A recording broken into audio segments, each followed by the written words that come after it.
Welcome to the Sisterhood of Limitless Living. I'm Dr. April Moreno, autoimmune wellness researcher and professional helping women around the world to live their best possible lives despite the autoimmune condition. Listen in as we speak on various topics about the autoimmune journey and interview amazing and inspiring women who are living and thriving despite their autoimmune condition. Let's get started.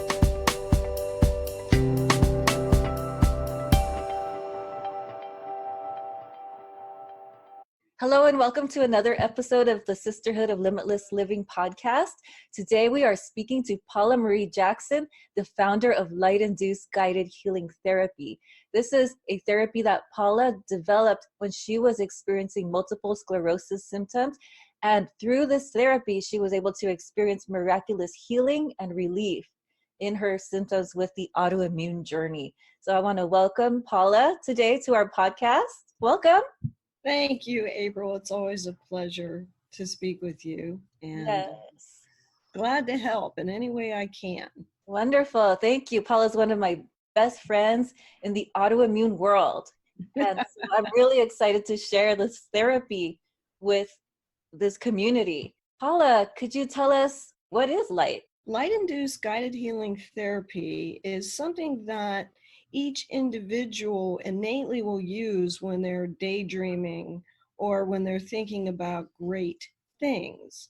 And we constructed light as a hypnotherapy guided imagery hybrid to help an individual be able to go within the recesses of their own mind on an inner meditation, so to speak, that through a specific framework and protocol, individuals can find their heaven on earth, as we call it, inside of their own heart and mind.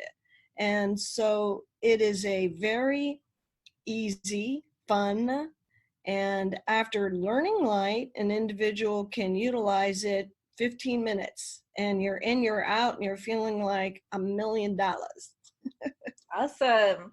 Back at the beginning, when you began to experience autoimmune symptoms, tell us that story of that struggle and tell us how you came to this development of light. Sure. I didn't know what was happening at first. It was in the fall of 1998, and I drove a lot because I was in Los Angeles and San Diego for work, and I couldn't see the freeway signs very clearly. And I thought, well, that's kind of odd. Then I just thought maybe I needed to get my glasses fixed. And then it just got worse. I couldn't, first it was a few miles out, I couldn't see. And then it was less than that. And then I was like, oh God. And then I became extremely fatigued. And so I went to the doctor. They're like, no, you're fine. You don't have the flu. And I couldn't figure out why I was so tired. I was just so tired. I would go to sleep for a whole night's rest and wake up tired. Mm-hmm. And when I went to get my eyes checked and they were okay, that is when the ophthalmologist said, you might want to take a closer look at this. And I then, at that time, decided, I'm sure I'm going to just shake it off, so I'm not going to worry about it. It wasn't until I literally was losing my gait, my ability to walk. I mean, everything was crunching up on me. I lost my hearing. My vision turned into kaleidoscope-like images, and I developed seizure tremors, and I was like, okay, we got a problem here.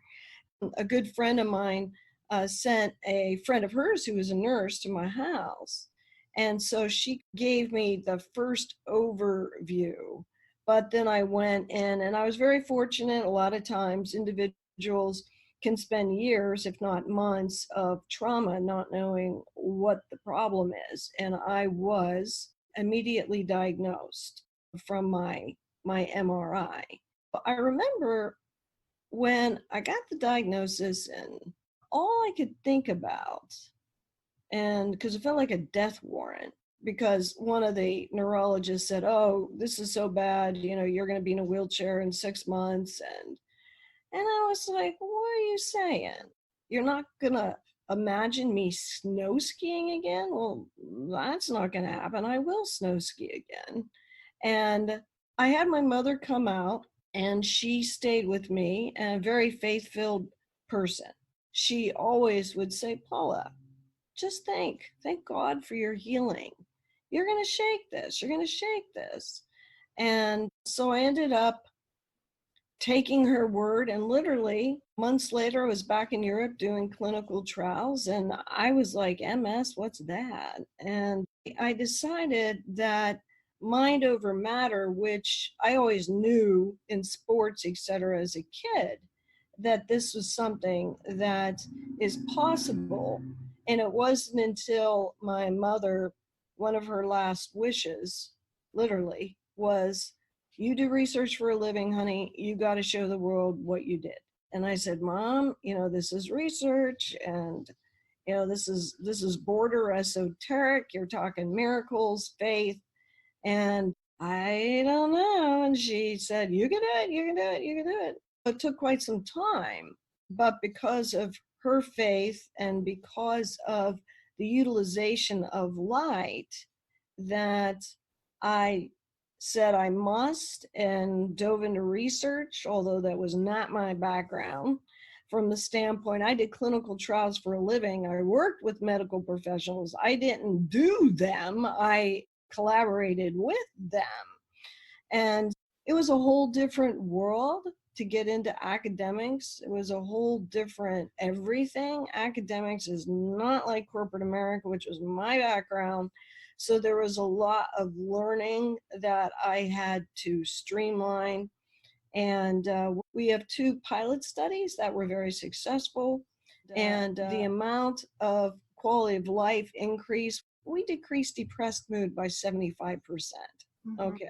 That's awesome. When you talk about that, the mind can make you feel that much better just by thinking right thoughts. The experience of all the hundreds of people now that I've worked with through the University of California, San Diego, here local, and by the grace of God, that's how April and I met. Now that I'm on the other side of this, it is diet, it's good thinking, it's a good life, and it all starts with your mind. So here we are, started this in 2011. That was 8 years ago, going on 9. That's awesome. So it's been 9 years already. It's wonderful. And I really appreciate that you talk about the power of the mind. You talk about mind over matter. These are some of the fundamental principles of the Sisterhood of Limitless Living: mindfulness, proactive design, limitless living. This is really a perfect connection to what we do here as well. I would love to hear a little bit more about this concept of mind over matter and how you experienced it first with sports when you were younger. Yeah. And how you carried that belief with you and how you've seen it to be true over the years. I remember a story which always cracked me up about a gentleman who was a huge athlete.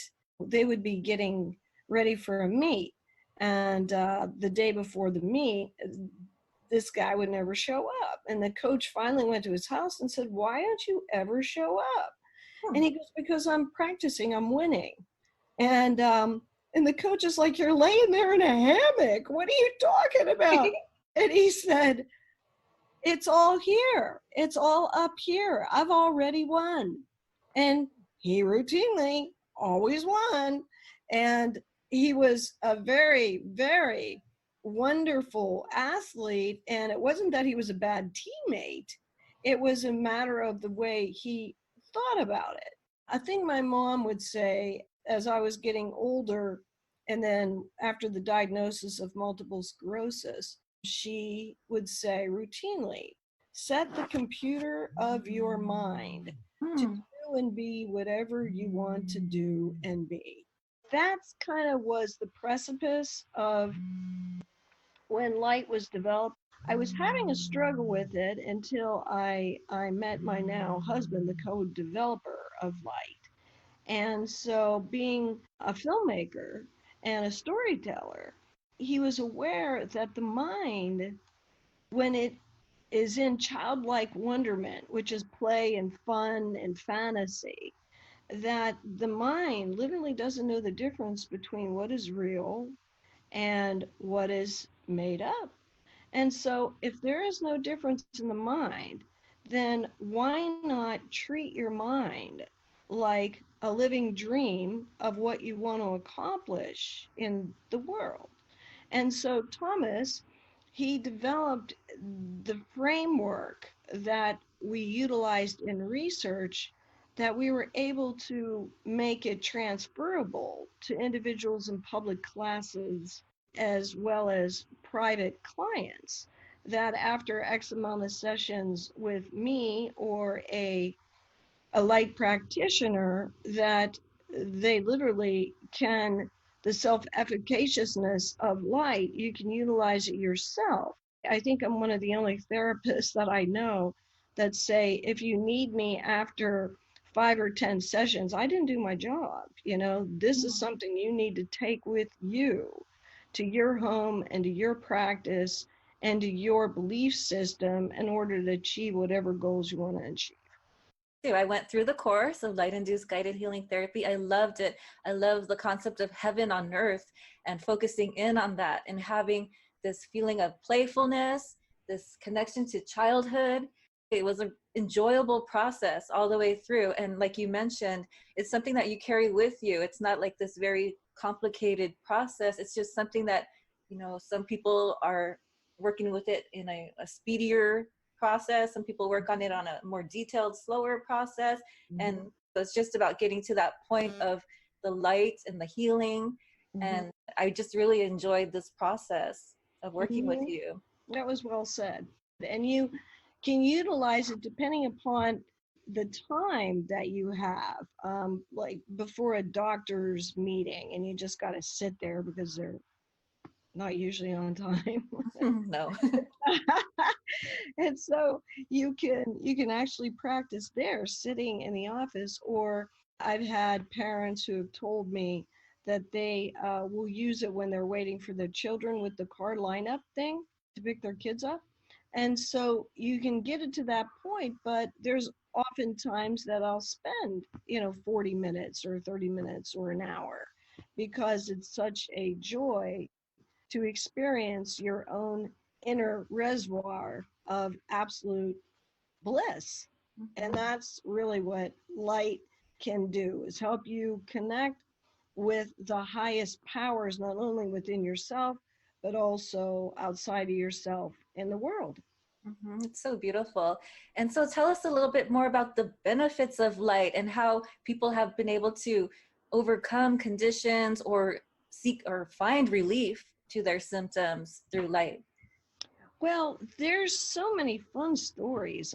One gal, one of my favorites, she was diagnosed with MS, and she came and said, "Hey, look, I'm broke. I live with my mom. I'm on disability, and she wants me to stay here and just roll with the punches." And I'm like, "Well, what do you want to do?" And she says, "I want to get back out in the world. I want to get back working. I want to get my gait back. I want to have a life." And I said, "How's your support team?" And she said, "Actually, I'm not dating anybody. I don't have anybody." I said, "Would you like to?" And she said, "I'd love to." Well, by about the fifth session, she said she was telling her mom that she's going to interview for a job, and her mom wasn't crazy about it. But she said, "Mom, I got to do what I got to do." And so she started interviewing, apparently. And then her childhood sweetheart showed up on the map, and they started seeing each other. And more friends showed up in her life. By time we were finishing our work together after 10 weeks, um, she literally ended up having a huge job. I mean, with this massive income, it was extraordinary. And she did so well that she was able to buy her mom a house right next to her and her new guy. So, okay. So that is one favorite story. I have, gosh, a gal came in, another one diagnosed with multiple sclerosis, didn't want to use her walker. Don't want to have to get around like that. I don't want a wheelchair.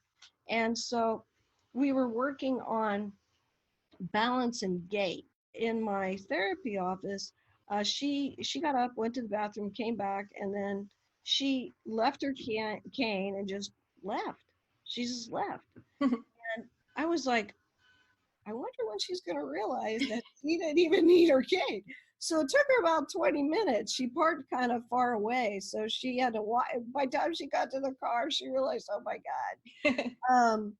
And so, those kind of stories, people that want to um, finish a project, write a book, or start a business, or it could be health, it could be emotions, getting over a breakup, and all those things, because the mind has the ability to go into the recesses of the heart and the energy systems called the chakras, which we work with light. Mm-hmm. And the utilization of the framework allows the person to build neuroplasticity, because repetition and consistency, the mind doesn't know the difference between what it imagines over and over and over and what is real. And so they find new jobs, they start businesses, and so the beauty of light is the framework is set up that you can return for different needs a few times a day if you needed to get clarity of mind, and also just to have a better understanding of yourself on what it's going to require for you to meet your goals. It's really fun from that standpoint. We call light a spa day for the mind. So in research, it decreases depression, decreases anxiety. It literally overall increases physical and mental quality of life. Mm-hmm. And so why not have a tool that you can use at any time that's in your brain that is customized for you by you? Mm-hmm. And that's the beauty of light. Mm-hmm. I love that. The spa day for the mind. Yeah. It's so fun. It is. So light can be used for so many amazing things. It's not really even just about health or physical symptoms. It's also about bringing your ideal self and your goals and dreams to light, to real life. And so that's really amazing. So like you mentioned, like the athlete, for example, who visualized winning, this is something that light can help people with doing. So starting businesses and also writing books and doing amazing things that they just visualize, because like you mentioned, the mind, the subconscious, there's no difference between what is real and what is imagined. So this is really amazing. I would love to hear a little bit more about how light has helped you personally. How have you been able to benefit and experience miraculous wellness through light practices? Well, when I have my own issues with MS, it's related to balance, and it's like, no, I just didn't have a drink. I just didn't walk straight. And the things that light can provide with these particular challenges. Another one, it's emotional, because we had 3 grant denials at the university, which we didn't see coming. So that was a year and a half. I mean, imagine not making an income for a year and a half. And so we ended up deciding to go a whole different direction into more of a self-funding model. And here we are, as I mentioned, we'll be going into our 9th year. And yes, we teach public classes at the university, and I have a private client list that I see. But the use of light can change my mind when it comes to what am I doing? And it wasn't until recently that we were connected with a gentleman who wrote the textbook on translational medicine, which means lab to market. And that is what I always envision light to be. And we are pursuing that. It is being done now. There's a patent to protect light as a novel therapy. And so, with these types of outcomes, and just in a very short time, we will be global with light, could happen as early as 2020. Light helps me mostly with keeping my head on straight. If my gait is challenging me, I use affirmations a lot. And when you repeat over and over to yourself, I am all I need, I am all I need, I am all I need, then solutions, they come, and hardships just sort of melt away. And there's no better way to catch yourself when you're in it, because most individuals, when they start to get in a bad space, they start to spiral.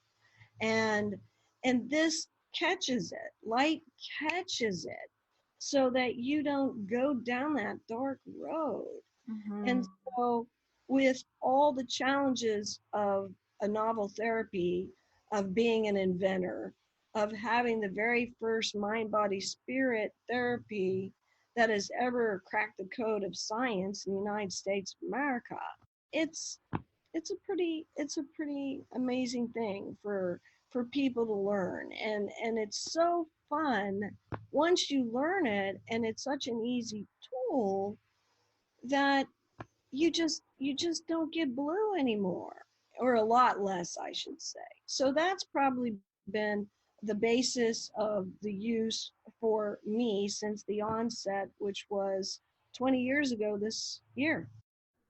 Yeah, and it's a wonderful time. It's a wonderful season for the light program to be in the world, as we look at this emergence of this awareness of these different practices of mind body healing, that it's becoming more accepted in the university, in the medical field. It's Yeah. just a really exciting time.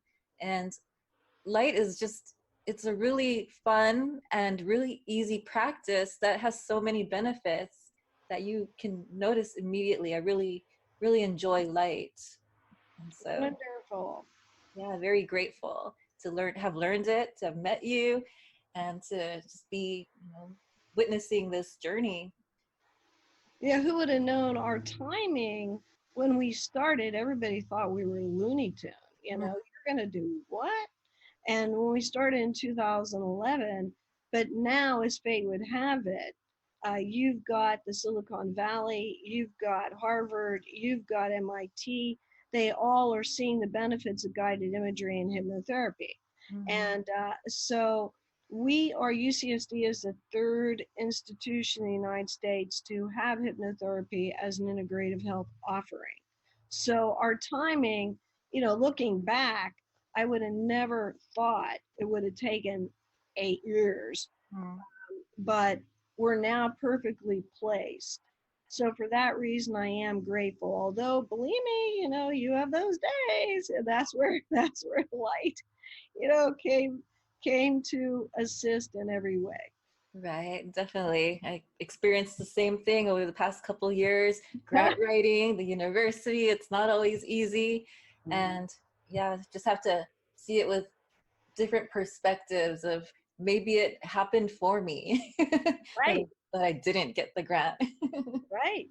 All right. Well, thank you so much, Paula. If people have questions about light-induced guided healing therapy, how can they reach out to you?